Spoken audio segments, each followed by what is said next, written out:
the idea the idea that thoughts become things. Okay, and by this time, I'm practicing some of these ideas, but still things are not just quite working right. And but I had started to wonder, well, where do these ideas of the secret come from? What the thoughts become things that actually confirmed some things that I had already been thinking, but I just didn't have a vocabulary for.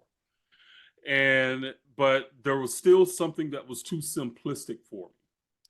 And because I had grown up in an environment where they basically said, just shut up, have faith, and believe, I'm not one of those persons that you tell me something, I'm going to be like, okay, well, where'd you get that from? You know, why should I believe that? So it started me to investigate.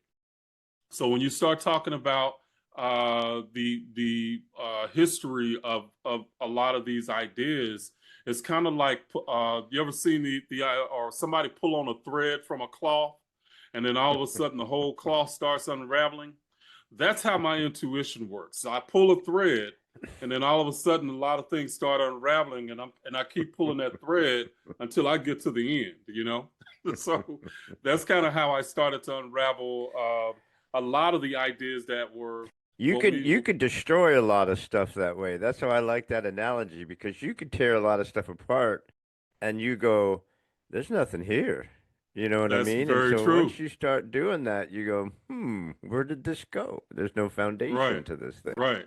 Well, when I pulled my threads, what I ended up finding was that my childhood religion of Christianity and the ideas of the secret all came from one source, which was ancient Egyptian mystery schools, is where a lot of these ideas came from.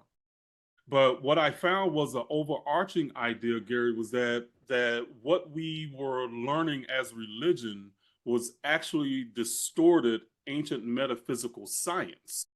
And what I call science is that it's testable, it's repeatable, and you can observe it and quantify it. Okay. Whereas with a lot of the spiritual ideas out there, it's pretty much woo woo. I don't like woo woo. Okay. And when I say woo woo, I just Yeah, and mean if you question somebody's it, got you to, go, listen, do not question this, or you are a bad person. You're a sinner.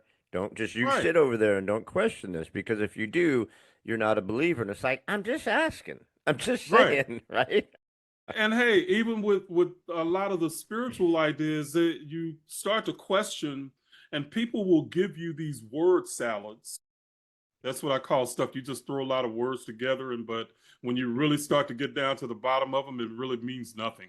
You know, they throw together these word salads, and it is nothing that you can use to actually use in your life. There's no practical application behind it. So just say, for instance, the idea of just surrender.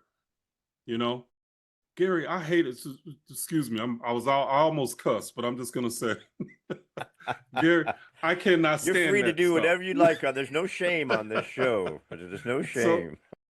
well, man, that idea just seems so passive into when we're talking about into the reality of what's happening in our lives.